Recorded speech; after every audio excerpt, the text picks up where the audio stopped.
இது இம்பார்ட்டண்டாக இருந்தால் கால் பண்ணி உடனே நீங்கள் ஸ்டேஷனுக்கு வரணும், ஓகேவா? Okay sir. வீடு தேடி போலீஸ் வர அளவுக்கு ஆயிடுச்சு எங்கள் நிலமை. நாங்கள் யாருக்கு என்ன கெடுதல் செஞ்சோம் கடவுளே, ஏன் எங்களுக்கு இப்படியெல்லாம் நடக்குது? என் பிள்ளையோட வாழ்க்கை என்ன ஆகுமோ, நாளைக்கு யார் என்ன சொல்லுவாங்களோ எது சொல்லுவாங்களோ நினச்சாலே எனக்கு பயமாக இருக்குதே. ஏ வாய மூட்ரி, புள்ள எவ்வளோ தைரியமான காரியம் பண்ணிட்டு வந்திருக்குது, அதை பாராட்டாமல் இப்போ தான் பேசுகிற பேச்சு. போடி பேசாமல் போடி நின்று. தைரியமான காரியம் தான் பண்ணியிருக்கான், நானும் இல்லைன்னு சொல்லல. ஆனால் 24 மணி நேரமும் நம்மளால அதே மாதிரியே சுதாரிப்பாக இருக்க முடியுமா? ஏதோ ஒரு நேரம் அசந்துட்டோம்னா ஏதாச்சும் ஒன்று ஆயிடுச்சுன்னா என்னையா பண்ண முடியும்? சும்மா பயப்படாத. இது மாதிரி நீங்க பயப்படுறதுனால தான் தப்பு பண்றவங்க தைரியமா இருக்காங்க. அவங்களே தைரியமா இருக்கும்போது எந்த தப்பு பண்ணாத நாம ஏமா பயப்படணும்? எவனோ இதே சொல்லிட்டு போறாத, காதுல வாங்காதம்மா. ஏன் நடுகுட்டி, உன் வாழ்க்கையே இப்படி வீணா போயிடுச்சேடி. உன்னை ஊர்ல தலை நிமிந்து நடக்க விடமாட்டாளுவளே, ஒரு கண்ணாலங்காரிய பண்ண முடியாதே. உன் ஒருத்தியோட போவாதடி, உன் கூட பிறந்தவளோ 2 பேர் இருக்காளுவடி, ஊர் வைக்காதடி. ஏண்டி பொம்பளை பிள்ளை வீட்டுல இருக்கும்போது கதவை சாத்திக்கிட்டு பத்திரமா இருக்க மாட்டியா? எவ்வளவு அசிங்கம் தெரியுமா இதெல்லாம்? ஒரு பொண்ணுக்கு இதை விட அசிங்கம் வேற என்னடி இருக்கு? இதுக்கு மேலேயும் இந்த அவமானத்தை எல்லாம் தாங்கிக்கிட்டு உங்க அப்பா எப்படி நீ உசுரோட இருப்பான்? நீ என்னத்தான் தம்பட்டம் போட்டாலும் கண்ணு காது மூக்கு வாயின்னு வச்சு பேச ஆரம்பிச்சிருண்டி. இந்த ஊர் உலகமே பேச ஆரம்பிச்சிரும். இந்த பழியிலேருந்து எப்படி மீண்டு வர போற நீனு? முன்னாடி விட்டு பின்னாடியில பேசுவாங்க. நான் யாருக்கு என்ன கெடுதல் பண்ணு, ஏன் இந்த மாதிரி எல்லாம் எங்களுக்கு நடக்குது? ஐயா கடவுளே, உனக்கு கண்ணு இல்லையா? ஏன் இப்படி என் குடும்பத்தை சோதிக்கிற? வாய மூடுறியா இல்லையா நீனு? இங்க பார், நமக்கு ஒரு பிரச்சனைனா காப்பாத்துறதுக்கு கடவுளும் வரமாட்டாரு. இது ஒன்றும் சினிமா கிடையாது, ஹீரோ பறந்து வந்து தாக்குறதுக்கும். நமக்கு பிரச்சனையை நம்ம தான் தீக்கணும். எனக்கு பிரச்சனை வந்தது, அதை நானே சரி பண்ணிக்குவேன். நீங்க வாயை முடிக்கிட்டு இருந்தாலே போதும். அப்படி உங்க யாருக்காச்சும் அசிங்கமா இருந்தது அப்படின்னா விறுவிறுன்னு கிளம்பி போங்க. கடையில போய் மருந்து விற்கும், வாங்கி குடிச்சிட்டு எல்லாருமே சாவுங்கிறேன். இந்த மாதிரி கிளவி பஞ்சு கிளவி, முதல்ல நீ செத்து போயிடு. ஏன்னா உனக்கு ரொம்ப அசிங்கமா இருக்கு போல இருக்கு, அவமானமா இருக்குது போல இருக்கு. நீ வந்து ஊரை நினைச்சு பயந்து இருக்கிற போல இருக்கு. அதனால என்ன மாதிரி ஒருத்தையோட உனக்கு பேசுறதுக்கு பழகிறதுக்கு விருப்பம் இல்லை அப்படின்னா மருந்து வாங்கி குடிச்சிட்டு உடனே செத்துருங்கிறேன். இன்னும் 1/2 மணி நேரத்தில் நீ செத்து போயிடு, எல்லா பிரச்சனையும் சரியா போயிடும். அடி நல்லது சொன்னா என்னடி என்ன சாவ சொல்றேன்? நான் எதுக்கடி சாவணும்? நான் என்னடி தப்பு செஞ்சேன்? அதே தான் நானும் கேட்குறேன். ஒரு தப்பு நடந்துருச்சுன்னா அதுக்காக என்னோட அப்பா எதுக்கு சாவணும் கிளவி? தெரியாம தான் கேட்குறேன். என்கிட்ட வந்து இவ்வளோ புத்தி சொல்றீங்களே, உன் வாழ்க்கையே போச்சு, உங்க அப்பா மானம் போச்சு, மரியாதை போச்சு, இனிமே உன்னை யாரும் மதிக்க மாட்டாங்க, முன்னாடி விட்டு பின்னாடி பேசுவாங்க, இந்த மாதிரிலாம் செய்யறீங்கல்ல, பேசுறீங்கல்ல, தப்பே இல்லாத என்கிட்ட இவ்வளோ பற்றி பேசுறீங்களே, நேராக ஸ்டேஷனுக்கு கிளம்பிப்போ. அந்த குற்றவாளி அங்கே தான் இருக்கிறான், அவனை கூப்பிட்டு வச்சு நறுக்குன்னு 4 கேள்வி கேட்டுட்டு வா. அதுக்கு உனக்கு தைரியம் இருக்கா? நீலாம் மனுஷனடா, உனக்கு அறிவு இருக்காடா? சோத்துல உப்பு போட்டு திங்கிறியாடா? சோத்த திங்கிறியா இல்லாட்டி பீய திங்கிறியாடா? அப்படின்னு நறுக்கு நறுக்கு நறுக்கு 4 கேள்வி கேட்டுட்டு வாடி கிளவி. அதுக்கப்புறம் நீ வந்து என்னைய திட்டு, நான் வாங்கிக்கிறேன். திட்ட வேண்டியவங்கள திட்டுறது கிடையாது, தப்பு பண்றவங்கள தண்டிக்கிறது கிடையாது, மன்னிக்க வேண்டியவங்கள மன்னிக்கிறது கிடையாது. ஆனா பாதிக்கப்பட்டவங்கள மட்டும் வந்து புத்திமதி சொல்றேங்கிற பேர்ல அவங்கள குத்தி குத்தி குத்தி குத்தி சாவடிக்கிறது. அதானே உங்களுக்கு எல்லாம் தெரியும்? 2 கிளவியும் ஒழுங்கா ஓடி போயிருங்க, இல்ல குளவிகளை தூக்கி மண்டையை உடச்சு விட பார்த்துக்கோங்க. கிளவிங்களா நல்லா கேட்டுக்கோங்க. ஒரு புள்ள என்னைக்கு பிறக்குதோ அது ஒரு நாளைக்கு சாவறதுக்கு தான் பிறக்குது. சாவாம அங்கே யாரும் இருக்க போறதே கிடையாது. ஆம்பளை பிள்ளைக்கு என்ன ரூல்ஸோ அதே தான் பொம்பளை பிள்ளைக்கும். அது பிறக்கிறப்பே சாவர நாளையும் குறிச்சு வச்சிருவாங்க. இதுக்கு இடையில அந்த பிள்ளையோட வாழ்க்கை வீணா போச்சு, கெட்டு போச்சு, உருப்படாம போச்சு. இந்த பேச்செல்லாம் பேசாதீங்க. உடம்புலேருந்து உயிர் என்னைக்கு போகுதோ அன்னைக்கு தான் நம்ம கதை முடியுது. அது வரைக்கும் எவனாலையும் நம்ம கதையெல்லாம் முடிக்க முடியாது. புரியுச்சா? புரியும் உங்களுக்கு. எங்க புரிய போகுது? போய் தொலைங்க போங்க. ரசம்னேக்கா தைரியமா இருக்கா? சிங்கம் மாதிரி பொண்ணு பெற்று வச்சிருக்கிற, தைரியமா இரு, எதுக்கு பயப்படாத. எதா இருந்தாலும் அவ பாத்துக்குவா, நீ அவளுக்கு சப்போர்ட்டிவா நின்று அது போதும். உஷா, கிழவிங்கெல்லாம் வந்து கொளுத்தி போட்டுட்டு போவாளுங்களே, அதெல்லாம் நீ காதுல வாங்காத. அதுங்கெல்லாம் அந்த காலத்து ஆளுங்க, அப்படிதான் பேசும்.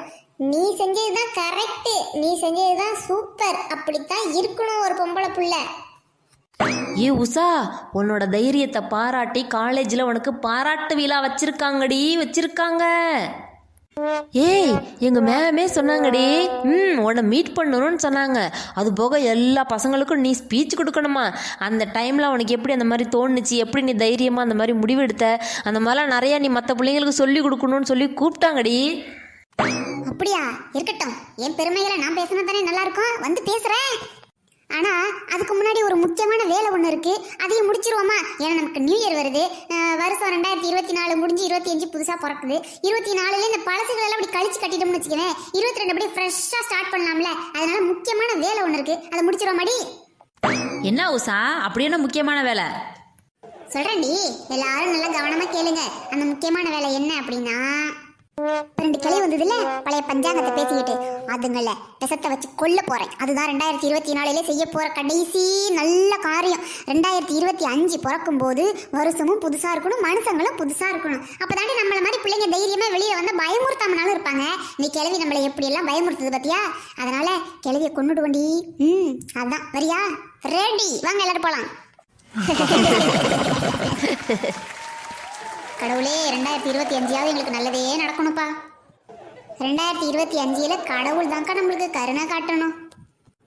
ஆமா, நம்ம கஷ்டமெல்லாம் தீர்ந்து சந்தோஷமா நல்லபடியா வாழ்க்கையில முன்னேறணும் அப்படின்னா அந்த கடவுளோட ஆசீர்வாதம் வேணும்ல.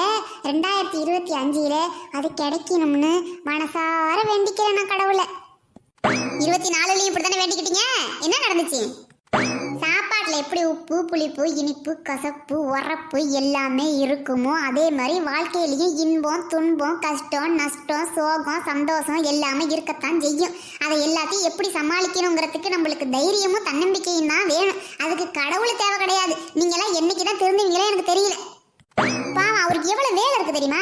அவர் வேலையை அவரை பார்க்க விடுங்களேன். உங்க வேலையை நீங்க என்னைக்குதான் பாப்பீங்க?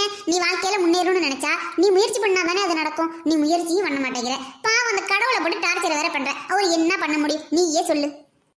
பொம்பளை பிள்ளைங்களுக்கு பாதுகாப்பு இல்லை அப்படின்னு சொல்றீங்க. பாதுகாப்பா இருக்கிறதுக்கு ஆம்பளை பிள்ளைங்களுக்கு புத்தி சொல்லிலாம் வளர்க்கணும். ஆனா அதை பண்ண மாட்டேங்கிறீங்க. ஐயோ கடவுளே, இந்த காலத்துல பொண்ணுங்க வாழவே வழி இல்லையே அப்படின்னு கடவுள்கிட்ட சொல்றீங்க. அவர் என்ன பண்ணுவாரு?